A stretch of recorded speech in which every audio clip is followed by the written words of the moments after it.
Como de praxe, pessoal, sintam-se à vontade para intervir, fazer os questionamentos, tá? É para isso que a gente está aqui. Item 3. Um dia recebi uma carta das imediações de Viena que me comunica uma notícia que me transtornou. Chamo imediatamente minha mulher e solicito a sua participação no fato de a pobre William M. estar muito doente e ter sido desenganada pelos médicos. Mas algo deve ter soado falso nas palavras com que vesti o meu pesar, pois minha mulher ficou desconfiada. Pediu para ver a carta e manifestou sua convicção de que não podia ter sido isso, pois ninguém menciona uma mulher pelo prenome do marido e, além disso, a remetente conhecia muito bem o prenome da mulher. Defendo minha afirmação obstinadamente e remeto aos tão usuais cartões de visita, nos quais uma mulher se designa a si mesmo com o prenome do marido. Por fim, tive de pegar a carta, e o que lemos ali foi realmente o pobre W.M., e até mesmo o que tinha negligenciado por completo era o der, pobre, Dr. W.M., meu lapso visual. Wesserhan significou, portanto, uma tentativa, por assim dizer, convulsiva de repassar a triste novidade do marido para a mulher.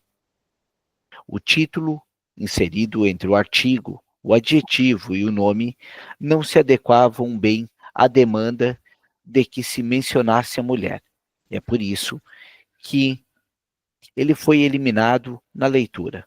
Entretanto, o motivo desse falseamento não foi que a mulher me fosse menos simpática do que o marido, mas que o destino do pobre homem havia despertado minha inquietação com outra pessoa próxima a mim, que tinha em comum com esse caso uma das condições da doença conhecida por mim. Né? Isso é uma das coisas muito comuns. É quando a gente não é só o que nós falamos, né? Mas aquilo que nós não vimos quando estamos lendo. Irritante e ridículo é para mim um lapso de leitura. Wellesen, que eu cometo muito frequentemente quando, nas férias, passeio pelas ruas de uma cidade estrangeira. Leio então, como antiguidades, qualquer letreiro de loja que, de algum modo, assemelhe-se a essa palavra. Aqui se manifesta o prazer aventureiro do colecionador.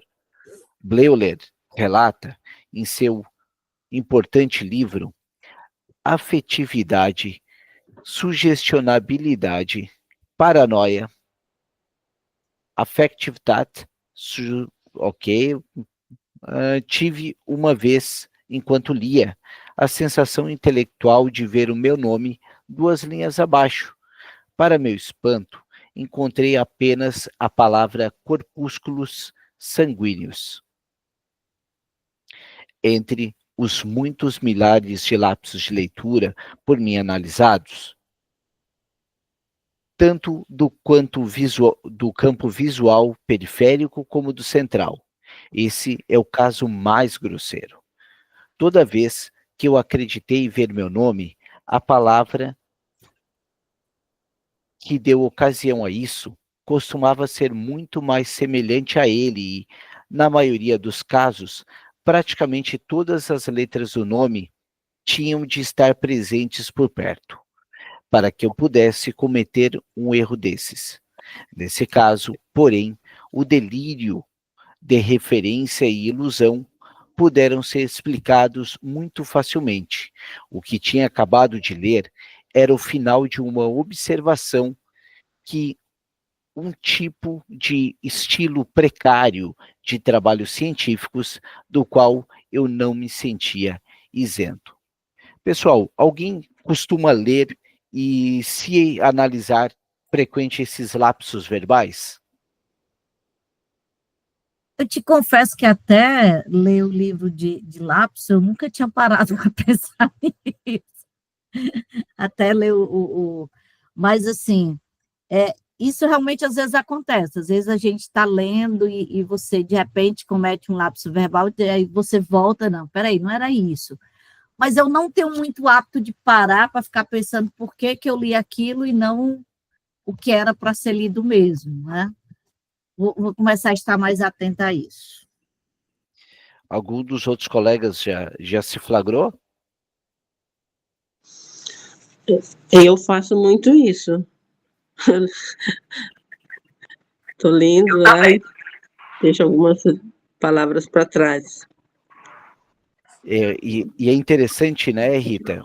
Quais são essas palavras que ficam para trás, né? Por quê? Como que elas nos tocam, né? Isso que é o interessante na psicanálise. Uhum. Michel, e as palavras que a gente... Ah, desculpa, deixa eu terminar. Fale, Rose. Bom dia. Bom dia, Rose. Não percebo, também vou começar a perceber. A única coisa que eu vejo é que, por conta da ansiedade, talvez, o não eu nunca consigo ler, né? Aí eu fico confusa. Não pode ser sim, tem que ser não, né? A frase tem que ser negativa. Aí eu volto e realmente tem um nãozinho lá, tão insignificante que diz toda a diferença, né? Mas eu remeto isso à ansiedade, não sei. Aí que tá, até é legal tu trazer esse ponto, porque estamos numa era de dislexia, de TDAH e outros significantes, né? Então, qual é o nosso dilema? Não ouvir a doença, mas ouvir a quem sofre. Então, eu tenho dislexia, por isso, por aquilo. Então, se a gente se atém a um único significante, a gente não vai prestar atenção no que vai estar além. Eu não vou pegar e não vou te indagar se fosse uma sessão de análise, de pegar e dizer o seguinte: Rose, qual o seu problema com a negatividade? Qual é a sua história com essa palavra não? Quanto é difícil para ti ouvir o não, quanto é difícil para te falar o não? E aí tu já tem um desdobramento. Eu tenho já.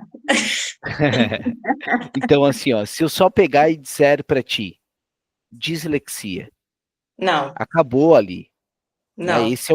Esse é o grande desafio contemporâneo que nós temos, que a psicanálise está enfrentando, porque tu chega, eu não estou enxergando alguma coisa. Vai no oftalmo, ele vai te dizer, olha, seu problema está no nervo ocular, que ocorreu isso, aquilo. Eu tenho tantos lápis. Não, temos aí um distúrbio, ou talvez em tal região do cérebro pode haver tal coisa.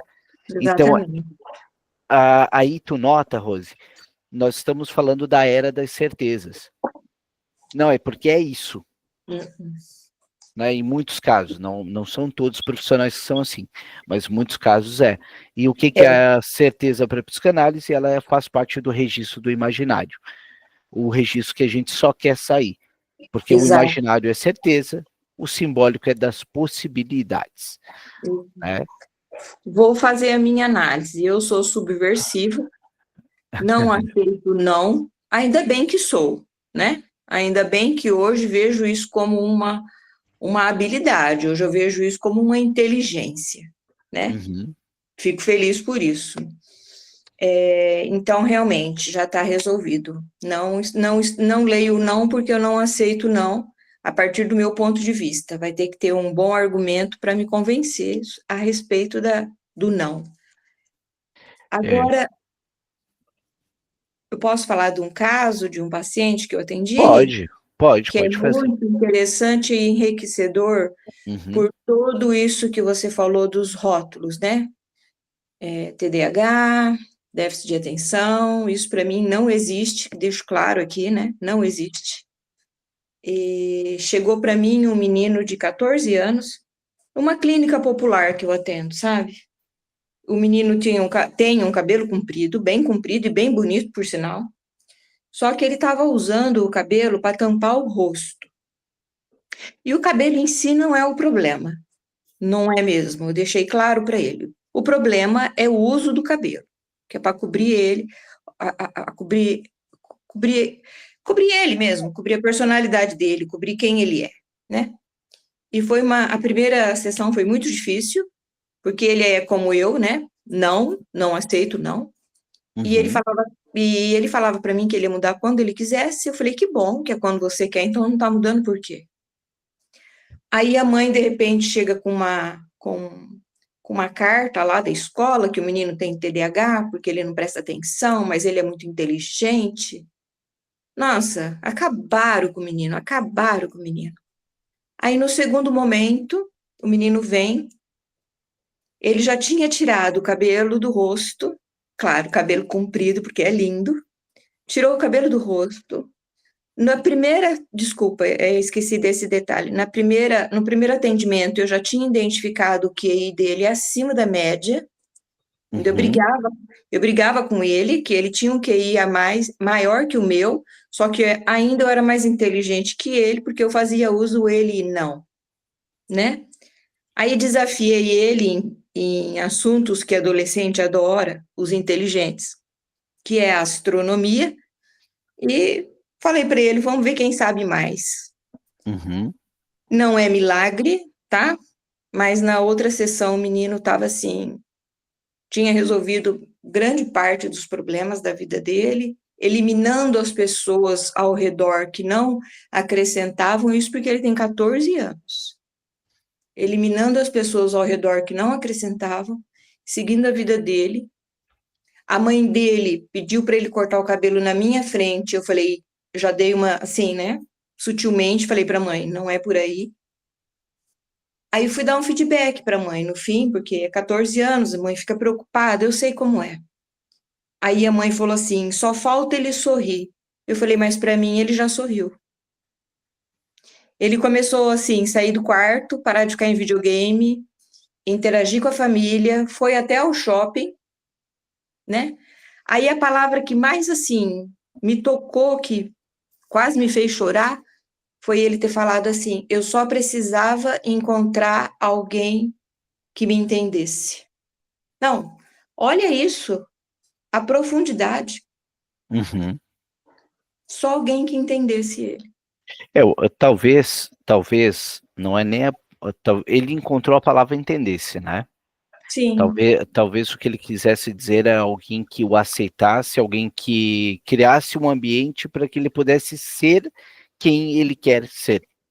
exato. E É verdade, certinho mesmo, né? isso que eu estou te falando não é fruto vozes da minha cabeça, isso é uma linha bem do Winnicott, né? Que o Winnicott fala isso, que o analista ele deve ser ambiente para que aquele sujeito se desenvolva buscando a sua autenticidade. Haja vista que saúde é autenticidade. Justamente. E Né? o menino com QI, assim, eu não faço teste de QI, porque não, né? Mas eu consigo analisar bem a pessoa na sua inteligência, na resposta que ela emite, na lógica que ela usa, né? Uhum. Então, eu acho que a gente tem um grande futuro com esse paciente aí. É que daí tu nota, principalmente no que tange a questão de QI, que é muito polêmico, né? Nós estamos entre o QI e temos o QE, que é o consciente emocional, se a gente for por essa linha mais da psicologia, Não, é o Goleman, se eu não estou equivocado, que fala muito sobre É, inteligência emocional. é ele mesmo. E, e é interessante a gente notar que é aquilo que eu sempre digo, né, Rose, da clivagem ferenziana. O sujeito que sabe não sente, o que sente não sabe, né? Um conceito clássico que a gente encontra na clínica. Vou retomar mais um pouquinho. Oi, Ana? não, nada não, foi um equívoco. Tudo certo. Entrou uma mensagem aqui no meu celular e eu não tinha deixado ligado, desculpa. Não, tudo bem. Sachs, sobre tudo aquilo que espanta as pessoas, ele passa com pedantismo. No entanto, essa palavra me chamou a atenção e o olhar mais perto descobri que era sutileza de estilo. O trecho se encontrava entre eloquentes observações feitas por um autor que eu admirava e que elogiava um historiador que não me era simpático. porque ele exibia intensamente o tom professoral alemão. Só um detalhezinho ali. Rose, ao menos ao meu ver, tá? A psicanálise não escuta a doença, escuta quem sofre, né? Mas, ao meu ver, da forma que eu conduzo, eu não digo que não haja a doença, somente não é o lugar de fala nossa, tá? É só apresentar o meu ponto de vista disso. Quando o sujeito chega dizendo eu tenho um TDAH, eu sempre pergunto, tá, mas o que isso quer dizer? Daí eu instigo ele de forma que, não, olha só, não é que eu não esteja dizendo que não existe, mas não é o meu lugar. Esse é o lugar do psiquiatra ou de outras pessoas, né? Só para alinhar a minha posição. É porque se ele vem falando, se uma pessoa chega falando que tem algo, alguém disse isso a ela. Sim, Então justo. ela passa a viver aquilo. Mas é aquilo que ela é? Que nem esse menino, tem TDAH. Onde que ele tem TDAH? Ele vai numa escola pública com QI elevado, você quer que ele fique como? Inquieto. Isso é um fato.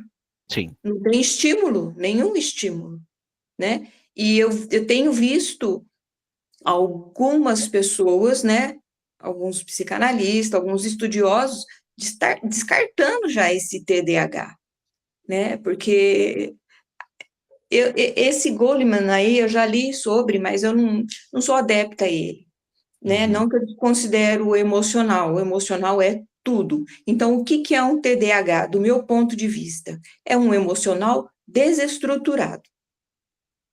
É isso. É uma criança que está cheia de conflito, que ninguém não tem um apoio, e ela vai ficar dispersa. Isso é tão óbvio.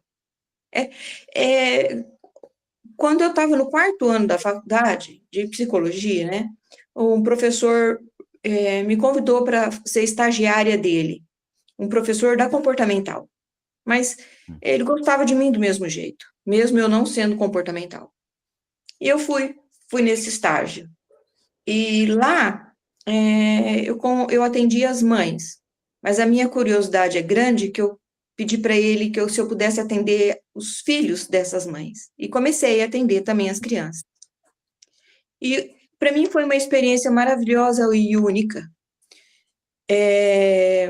O menininho, a queixa que ele não prestava atenção na aula e que ele ficava olhando para o ventilador o tempo todo. Bom, o menino, a criança, 7 anos. Mãe, totalmente neurótica, só sabia limpar a casa e ficar procurando o marido onde estava por conta de traição, essas coisas, né? Que tempo de atenção essa mãe tinha para esse menino? Nenhum. Que vínculo tinha? Nenhum. Aí eu simplesmente, com uma palavra, perguntei para o menino, por que você fica prestando atenção no ventilador? Ele respondeu, porque eu tenho medo que minha mãe não vai me buscar na escola. Pronto. Onde que tem TDAH aí? Isso porque foi um tempo onde nem se falava em TDAH, né? Há 20 anos atrás, lá. Então, assim, onde tem TDAH? Ele só estava com medo. Era medo. É interessante isso que tu estás dizendo, porque é uma ótica que eu trabalho e eu acredito. Né? A gente está dando tanta atenção ao sintoma que não está vendo da onde que está a origem daquilo. Né? Eu tive um caso, e não tenho ainda, porque eu ainda atendo, também é um menino, e que ele estava com mau desempenho na escola. Ok, tudo bem. Aí, na entrevista com o pai me diz, porque 3 anos atrás foi a mesma situação. Eu tive que sentar com ele e daí deu certo, daí ele passou. E agora está de novo, ele fica olhando para o nada e tal, disperso. E aí, nas sessões de análise, esse menino me diz o seguinte, quando eu morava com a minha mãe, meu pai era mais presente. Agora que eu moro com ele não tem tempo. Nossa. Né? Então tu vê a forma que ele encontrava para ter um tempinho com ele era inconscientemente indo mal na escola, porque daí esse pai sempre sentava com ele, Exatamente. tá? Então é tu ter essa sensibilidade de ver, não, vamos um pouquinho mais fundo. Uhum. Né? Aí adolescente é interessante, né, Rose? Porque o adolescente ele não tem vocabulário, a maioria deles. Então eles vão bordeando palavras para tentar alguma. A gente tem que perguntar mais. É uma clínica um pouquinho mais desgastante, mas ao mesmo tempo gratificante quando é instaurada a transferência. Na clínica com adolescente é muito legal a prática da música, de pedir para eles compartilharem qual música eles escutam, qual é a playlist que eles escutam. Tem muito adolescente que sabe falar através de música. Sim. Ele, Sim. essa semana eu só escutei essa música. Aí tu quer falar essa música? Vai direto no inconsciente, né? É só uma projeção, a arte, né? Uhum. Michel, Oi, pegando Ana. aí a dica que vocês estão falando, eu recebi lá no projeto um adolescente e ele disse que não gostava de falar. Não gosto de falar, eu vim porque minha mãe pediu e não sei o quê. E aí tinha em cima de uma mesa uns papéis que eu tinha levado, que eu ia atender um garoto com autismo, que ele era pouco verbal. Ele olhou para as folhas e disse assim, essas folhas são suas? Eu disse, são. Ele disse, posso desenhar? Eu disse, pode. E quando ele começou a desenhar, ele foi desenhando e escrevendo uns balões com umas falas soltas. Uhum. E era nesses balões que estava o que ele queria compartilhar. E aí eu não comecei a perguntar sobre ele, eu comecei a perguntar sobre a história que ele estava escrevendo. E aí foi a partir daí que eu consegui acessar uma conversa com ele.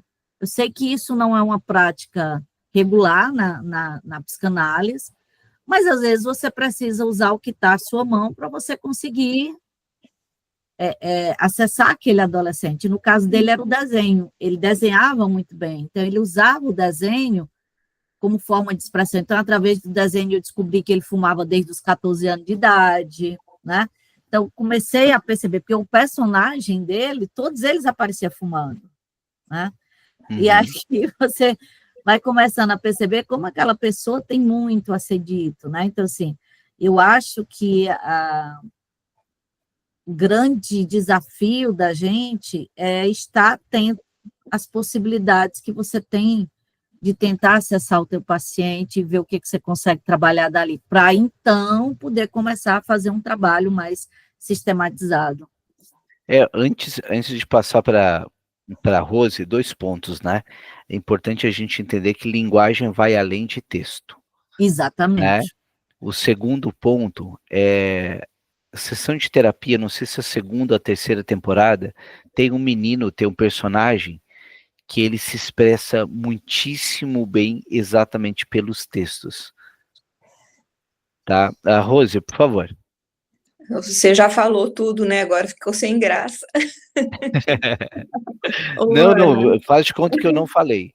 Tá, Ana, o interessante é a projeção. Então, quando a arte em si, ela é uma projeção do inconsciente. Então, quando se escreve, quando escuta uma música e gosta daquela música, né? Ou quando faz um desenho, né? É projeção. Ele tem que ser analisado. Você está certa, não está errada, não. Pode seguir nessa linha, porque eles, vamos dizer assim, perdi a palavra agora, mas eles conseguem como camuflar, não, eles vão por outro caminho que a própria consciência desconhece, na hora que eles vão para a projeção. Então, é fundamental esse trabalho do desenho, analisar, a leitura. Tá certinha, era isso. Os livros, né? Livros também que adolescentes lêem, é bem interessante. Indo para o item 7, ler mais esse tópico aqui. O Dr. Marcel Eibschitz relata no Zeitgeist für Psychanalyse 1, 5 e 6. Um caso de lapso de leitura no estudo da ciência filológica. Eu estava empenhado com a tradição literária no livro dos Mártires, uma compilação de lendas do período alto alemão médio, que devo editar nos textos alemães da Idade Média, publicados pela Academia Prussiana das Ciências.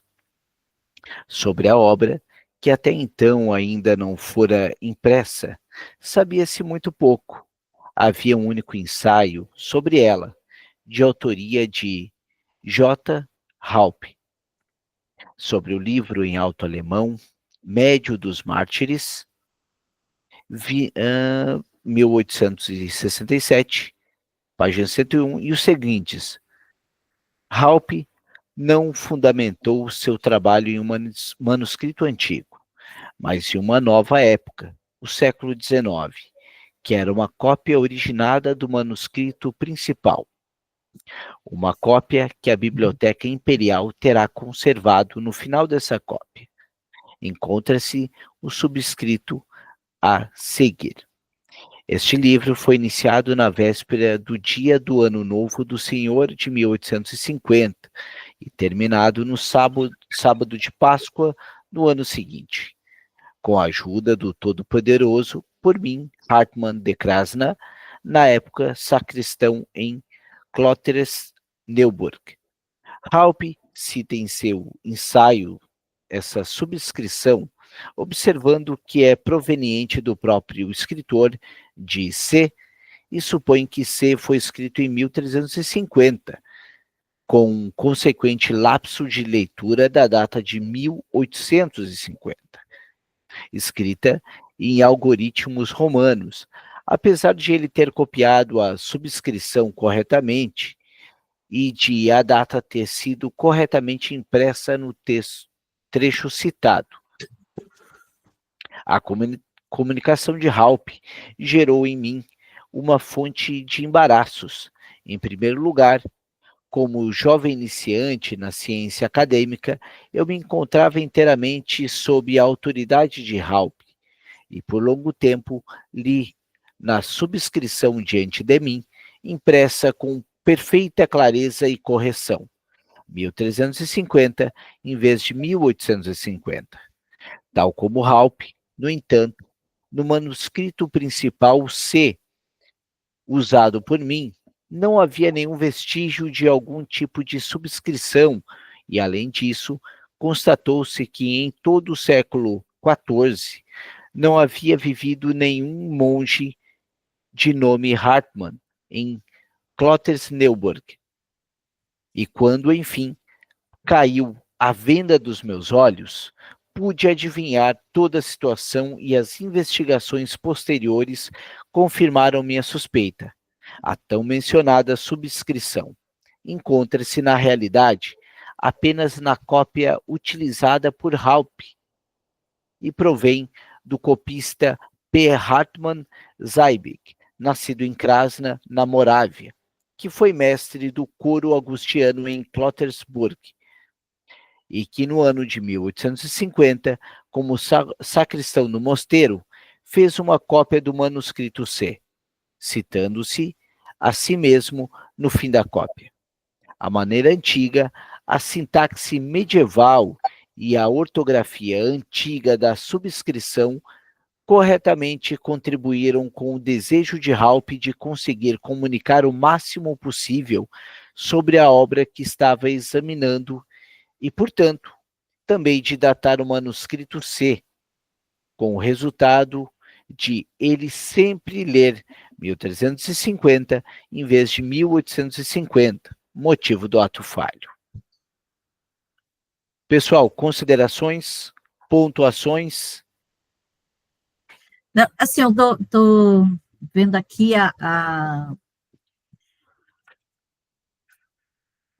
esse ato falho dele, né? Ele estava tão imerso no contexto da transcrição, tão imerso no contexto da sua pesquisa, do seu trabalho, que ele passou todo o manuscrito errando uma data.